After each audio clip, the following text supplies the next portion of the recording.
আমি বলেছি যে ভাইবার রেকর্ড যদি এনটিআরসি এর কাছে থাকে তাহলে তারা যদি তাদের কাছে কোনো সিসি ফুটেজ থাকে যেখানে অডিও রেকর্ড সহ আছে সেটা হাজির করুন।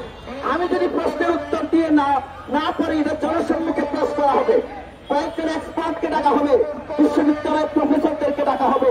আমি যেসব উত্তর দিয়েছি এইসব প্রশ্নের উত্তর যদি ঠিক হয়ে থাকে ভাইবা বলে আমাকে কোন যুক্তিতে ফেল করালো সেটার জবাব দিতে হবে। আর যদি আমার প্রশ্নের উত্তর ঠিক না হয়ে থাকে আমি তাদের কাছে সনদ চাইব না। সম্মানিত সাংবাদিক বন্ধুরা, আরেকটি বিষয় আমি কোট করতে চাই। সংস্থা পরিচালিত হয় আইনের ভিত্তিতে। আপনারা জানেন এনটিআরসি এর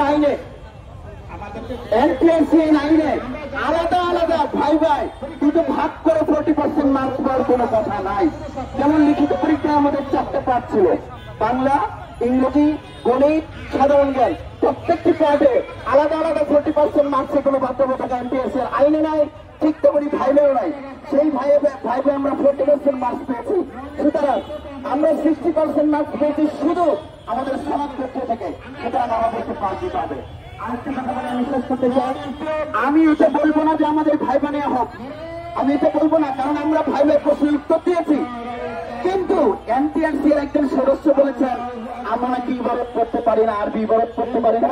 আমরা তাদেরকে বলতে চাই প্রয়োজনে যদি চ্যালেঞ্জ করেন তাহলে আমরা লাইভ ভাইবা দেবো, লাইভ ভাইবা।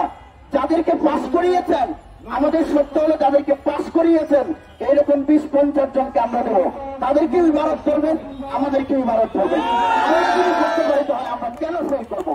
আমি সাংবাদিক বন্ধুদেরকে ধন্যবাদ জানাই, সবাইকে ধন্যবাদ জানাই। সর্বশেষ কথা হলো আমরা মরবো কিন্তু সনদ দিয়ে আমরা বাড়িতে ফিরবো।